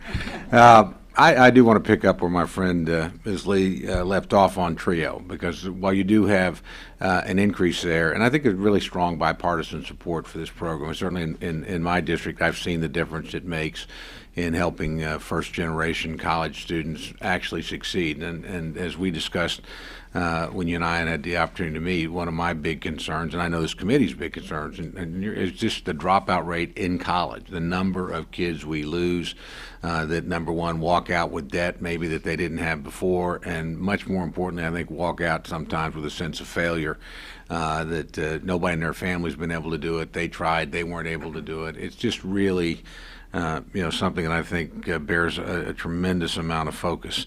Given that, I mean, what you've added is about $20 million.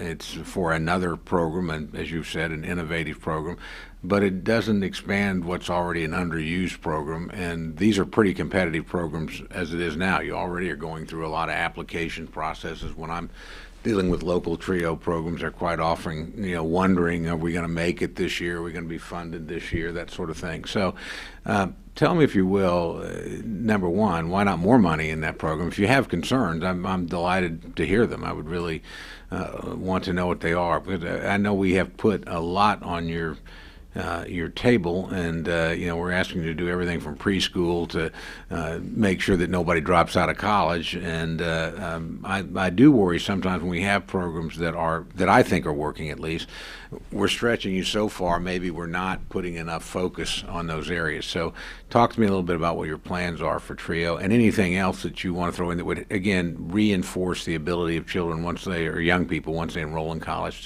to stay there and actually get through with that degree. So happy to have the conversation about more resources for TRIO and other programs. That's music to my ears. And the point, and I should also come back, Congressman Lee, to your point, we don't just have one funding source trying to help first-generation college goers. So obviously TRIO is a big part, Gear Up's a big part. Clearly the community college thing is a huge push to have more at-risk students graduate. The other one that I failed to mention to answer both your questions is First in the World.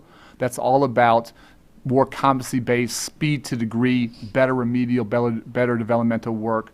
We've seen huge interest there, real innovation. HBCUs did a great job, disproportionately got significant resources there, which is one reason we didn't bump up the bottom line, because there's more resources in First in the World for HBCUs. I failed to mention that.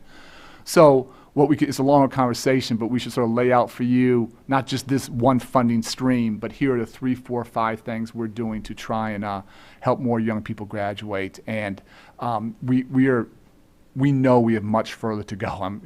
We know we have to get better faster. So if there are thoughts of things we can do to accelerate the rate of progress, I'm all ears and happy to have that conversation. I will also say, long term, one of the most important things I think we can do to help more young people not just go to college, but to graduate, is to make sure they're going to college and not having to take remedial classes. And I saw a study, I think, from Oklahoma that was like 40%.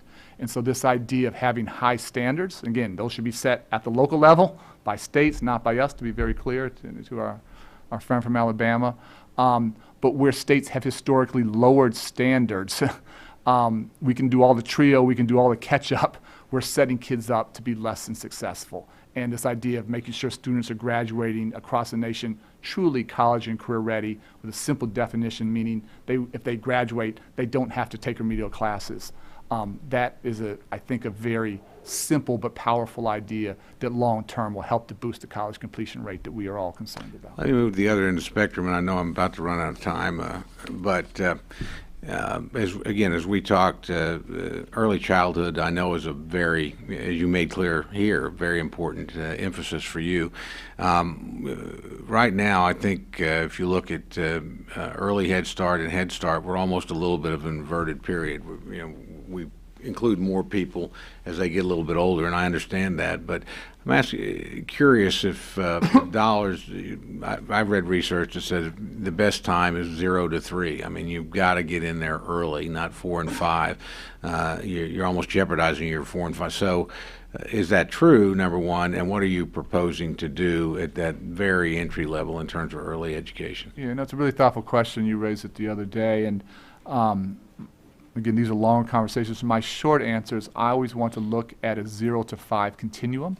And we know learning doesn't start in a kindergarten at 5. We know learning starts at birth. And whatever we can do in that 0 to 3, whether it's early Head Start or home visiting programs, and I've seen some fantastic programs in rural Kentucky and other places that parents who weren't lucky enough to have a huge amount of education themselves, with some help and support, are doing a fantastic job of raising their kids and helping to give them some opportunities that exist. But for me, it's always not, this versus that, or still, it's got to be both and. If we look relative to other industrialized nations in terms of access to preschool, we're like 28th. Again, just nothing that we can be proud of or should be proud of. And the fact that we don't lead the world in providing access to high quality early learning opportunities doesn't make sense. And again, outside of Washington, this has become an unbelievably bipartisan issue. And again, from the left to, Governor Abbott in Texas just saw last week, his first priority, strong conservative governor, his first priority is increasing early childhood education. It's beautiful. It's music to my ears. And so we just have to get folks here in Washington to listen to what's going on back home. And I don't say this lightly. I think your state, Oklahoma, has done this as well or better than any other state. A strong conservative state, governor and House and Senate. And if every state was doing some of what Oklahoma was doing, our nation would be in a much better situation. So whether it's Oklahoma on the early childhood side, whether it's Tennessee on the community college side, I think they're fantastic examples that we should be learning from and throwing politics and ideology out the window. Well, thank you. And just a word to the wise, anything you can find in rural Kentucky that's working will be well received on this committee. So with that, I'll go to my good friend, the ranking member. Thank you very much, Mr. Chairman. And when you spoke, Mr. Secretary, and the chairman asked you where would you spend the dollars. So this is a continuation of this issue on preschool, on early childhood. I want to say to the chairman that in the HHS budget, there is a $1.5 billion increase in Head Start, and that's the money that deals with 0 to 3, and a number of the wraparound services that, Mr. Secretary, that you speak about with other countries that deal with early childhood education. It is the education plus the wraparound services, which are found more in the HHS budget. But I want to, again, the pre-kindergarten programs, it levels the playing field. It really does. And I also, you have an extraordinary program in Oklahoma, Mr. Chairman, and I think there you're looking at, we were talking about some of these issues before, it's academic, cognitive, emotional skills that are being viewed, and there are very high standards. We had $500 million for the preschool grants, and the first round of grants are out, Mr. Secretary, and I'm proud to tell you that that Connecticut received a grant, and it's going to be 400 additional kids. Can you give us information on the implementation of the program, how the grants are, what they're looking like, how they're improving standards and providing some comprehensive services? And again, just appreciate so much your passion and commitment on this issue, and just to say again that if we could do one thing together, if we could increase access to high quality early learning, it is life transforming. And folks who are a lot smarter than me, people like James Heckman, who's a Nobel Prize winning economist at the University of Chicago, talks about a 7-to-1 return on investment. So for every tax dollar, we give back $7, less incarceration, less dropouts, less teenage pregnancy, more folks graduating, going to college, getting a job, becoming productive citizens. And I think of all the tax dollars we spend, how many can we honestly say we're getting a 7-to-1 return on investment? Right. I don't know how often we can do that. So how's the implementation So we're go? trying to do two things. We're trying to increase access and make sure it's high quality. There's good training. The goal is not just more slots, it's more children entering kindergarten with those social and emotional skills and academic skills they need to be successful. I would say one thing I just want to add, all these good early childhood programs, it's helping children, but it's strengthening families, and it's helping parents become better parents as well. And so we should come back with a report sort of state by state where folks are at and what they're doing. We loved what we saw. As the chairman said, I wish desperately we could have funded a lot more states than we had dollars. We just simply funded down. Felt thrilled for children in Connecticut. Was heartbroken that I didn't help kids in Mississippi. That did not feel great. And so we should walk you through state by state, and we're doing annual report cards of what they're doing, what progress they're making. But to see so much interest, again, more Republican governors and Democratic now investing, It's a beautiful thing. Right, and those, we ought to be able to take those, it shouldn't be that your success is based on geography. And We if ought to be able to move these, you know, to scale, that nationwide, we ought to be able to. That's the final thing, that for all the hard work and innovation we're seeing across the country, literally, virtually in every single state I travel to, there are still waiting lists. So for all the work that local political leaders and educators and governors and mayors are doing, there's still extraordinary unmet need. And for us to say to 3- and 4-year-olds, to your point, that somehow because you don't live in the right place or because your parents don't happen to be wealthy, we're going to deny you the opportunity to start to get some education before you turn 5. Who are we helping there? Who are we helping? Let me just, because I want to follow up with the non-cognitive skills, where you've moved from a request from $2 million to $10 million. The investment, again, in my view, is so worthwhile. I won't go through the reasons for that, but I wanted to know that you've got investing in innovation, first in the world, are considering prioritizing the non-cognitive skills piece as well. Can you give us any information on how funding through the competitions can help to mitigate the effects of poverty on students? And can you talk about the plans to spend the increased funding requested in 2016? Well, first, again, thank you for being a champion here. 2, secondly, I hate the name non-cognitive skills. No one knows what the heck that means. So we need to all come up with a better name. Right. But what it gets to not just babies, but, Mr. Chairman, it gets to how we help more first-generation college goers be successful. It's a mindset. And we've been meeting with experts from Stanford and Duke and Pennsylvania and other places who are showing actually some really interesting data at the community college side where some interventions are helping young people understand that when they struggle, that's okay. And that's not a sign of failure. It's actually their brain's a muscle, and it's expanding and getting better with exercise. Seeing some real significant increases. Same children, same challenges, same poverty, starting to get very different outcomes. Fascinating research that Carol Dweck and others are doing that you should see. So again, doesn't say that poverty doesn't matter. It's saying poverty matters a lot. But with these common sense interventions that frankly aren't very expensive, starting to get much better outcomes. So this is a hugely important emerging body of research. We need to invest more. We need to be doing more than what we are doing. I'm glad we're increasing. We should frankly be doing a heck of a lot more than where we are.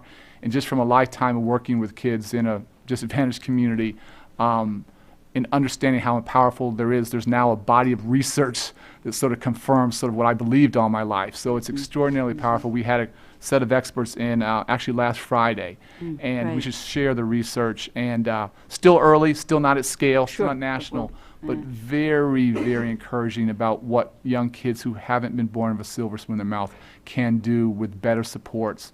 And the last thing I'll say is that they're not just working on young people on their own psychology around this, they're trying to change the cultures of the institutions that serve them. So if you have a college professor that says there's 3 of you sitting here and 1 of you won't make it, who's going to internalize, well, he's talking about me, as that child who's first generation. Oh, we'd be the guy, no question. No question. So there's a lot here. We want to do more, and we should share with you what's coming out. Absolutely. Thank you, Mr. Okay, Chairman. next one, we'll go to the gentlelady from California. Thank you, Mr. Secretary. Let me just ask you this. Within this fiscal environment of sequestration and austerity, as you move around the country, how are teachers and educators faring in the classroom? Secondly, with regard to the First World Initiative, I went back and double-checked because you indicated that you've set aside, $60 million for minority serving institutions under this? Whatever the number is part of the reason for flat funding HBCUs, but I'm double-checking this, and it's my understanding only 1 successful HBCU received any of the grants under this initiative. So can you kind of explain that? And finally, just with regard to charter schools, I'm still really very leery of what we're seeing with charter schools in terms of accountability, in terms of what is taking place, especially in California. And I know you're a big fan of charter schools, so you may want to tell us what's going on. Well, let me be clear. I'm a big fan of good charter schools. There are a lot of bad ones. There are good charter schools and there are bad charter schools. There are good traditional schools and there are bad traditional schools. And what I just want is to have every child have access to a great school. And where we are supporting the replication of charter schools, we are trying to only invest in high performing. And where there are bad ones, I've been very public and gone to the Charter School National Convention and said they should close them down. Shouldn't exist. But where you have charter schools that are getting fantastic results, particularly in disadvantaged communities and extraordinarily high graduation rates and high college going rates, we should learn those lessons, and we should have more students, have those kinds of opportunities. So we are only trying to invest not in random charter schools, but in places that are doing a great job for kids. On the First in the World, again, we think there's been significant interest and great work coming from the HBCU community. We want to continue to support that. You got a third question. Well, on the capital finance, and that was part of the first question I asked you, why we're not funding, you're not adding on the capital financing. We can actually make $286 million in new loans there, so we don't need to have more money in the appropriation. Is that what the HBCUs are telling you, though? Well, that's how much we've calculated we could make. Yeah, well, I would loan. say you should double check with them first, or at least check with me, and I can give you some additional information on why I think that that's not a good number.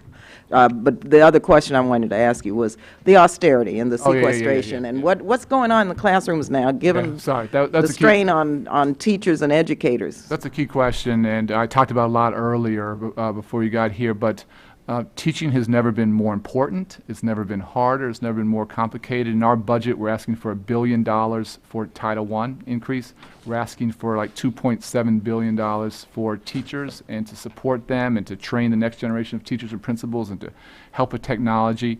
And great teachers, great principals, as we know, transform students' lives.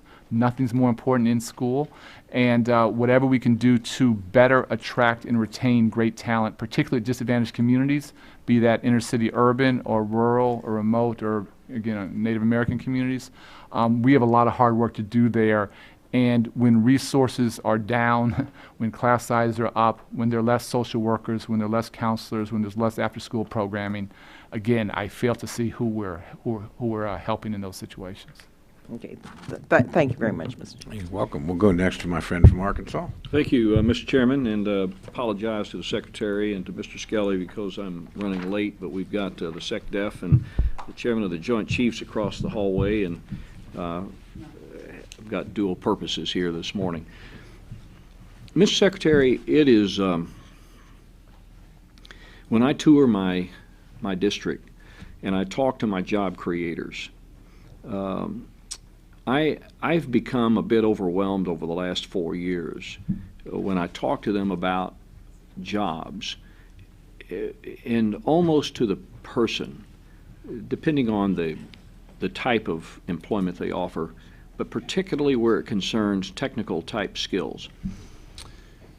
I'm taken aback by how many of them, nearly 100%, say we have jobs, but we are having difficulty finding qualified people to work. Now, the other side of it was a lot of them say they have trouble finding people that can pass a drug test. We know that's a whole nother issue facing job creation. It is my opinion, and maybe you can convince me that I'm wrong, but we've kind of misled, I think, an entire generation of young people to thinking that the only means of success is to make them a college graduate. And maybe I've got a jaded view of it, but a lot of people that have college degrees are still having difficulty finding work related to their specific degrees. But a whole lot of very high-paying, good-paying jobs at welding and fabrication and those kinds of things, highly technical skilled jobs, are just not able to be met. So what is your vision for the career and technical piece? Because I've got a lot of places in my district where they are recognizing that, and community colleges are now working with local employers, and I mean, it's amazing how this is happening. And then I'll let you answer in just a minute, but this is what the Manufacturing Institute says. Half of companies rely on word of mouth for hiring. Fewer than 15% use educational institutions like technical schools, and community colleges for hiring. So it tells me that we've missed something there, and I want you to help me understand how we can do a better job of linking people that are career technical bound type students as opposed to trying to push them all into a college environment. So we talked about this a lot this morning prior to you getting here. One thing we are doing is we are asking Congress to give us an additional $200 million to invest more in this space. There's tremendous unmet need, tremendous demand that you talked about. You see it in your district. I see it all over the country as I travel. Where I'll disagree a little bit, for me it's not, we don't need less college graduates. Every measure of long-term earnings, we need more college graduates, always both and. What I say is that every young person who graduates from this country, a high school diploma is insufficient. It's a great starting point. It's not enough. Some form of education beyond that, 4-year, 2-year, trade, technical, vocational, some form of education beyond a high school has to be the aspiration, the dream for every single young person. There are some places where there are fantastic partnerships between employers and community colleges and high schools, other places when they don't talk. And I think what we've tried to do is use our resources to bring people to the table. If employers are just pointing the finger at educators, that doesn't work. If educators say employers are the problem, that doesn't work. Where folks say, we all care about the community, we want to keep good jobs here, let's figure out how we can help train young people real jobs, real training that will lead to high-wage, high-skilled jobs. We've tried to do a lot to incentivize those collaborations and partnerships. Some countries overseas do a pretty good job of being able to identify in the pipeline where these students need to be, the track that they need to be on. Yeah. Whether it's a vocational track for a student that tests, appropriately in certain categories, as opposed to the kid that's going to be obviously going to be a college-bound type student to a 2-year, 4-year institution. Is that something we should be doing? Should we do a better job of trying to figure out at an appropriate age where the track these kids should be on? Let me say no, and let me come back on that. But what we should do is, there are other nations that do a much better job of providing the vocational and technical training, and we need to learn from that, again, at the high school, at the community college, and I've been arguing even at the middle school level providing that. Where I don't agree is I don't agree with tracking kids. I don't think at 13 or 14 or 15 any of us should have the arrogance to say you're college material or you're not. And there's so many folks I've talked to who have gone on to be CEOs who were told by some counselor you should be a TV repairman. And it's great to be a TV repairman, but they had other aspirations and dreams. So for me, it's always about providing choices. It's about providing options and let young people figure out what their passion is, what their interest is, what their skill is. So yes to much better training, yes to better ties to the world of work, yes to doing it earlier, but saying you are college material, college bound versus you are not, that's not something I would ever support. One follow-up, and then I'll yield back, and that is, should we then kind of retool our message to make career and technical education cool? Absolutely. Can't do enough of that. We've done a lousy job of that for, I'd say, a couple decades. And for me, it's not just educating young people, it's educating their parents. And so I've talked to these CEOs where the starting salary is $40,000, $50,000, $60,000 and they can't find people. I said, what are you doing to bring in not just students, what are you doing to bring their parents into your facility? And they haven't thought about those things. So it's doing things differently, but absolutely there's an image challenge, a branding challenge, whatever it is.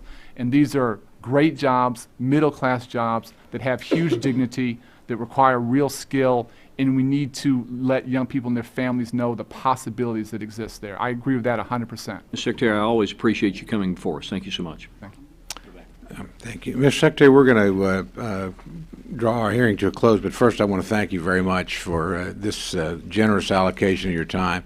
And I want to thank you, too, for your patience. We had, as everybody up here knows, quite a few hearings going on and members coming in and out, and you were very generous in dealing with that and suffering through that a little bit. So, again, thank you very much. Look forward to working with you as we go forward, and we're adjourned. Thank you so much. Thank you for the spirit in which you've led this hearing.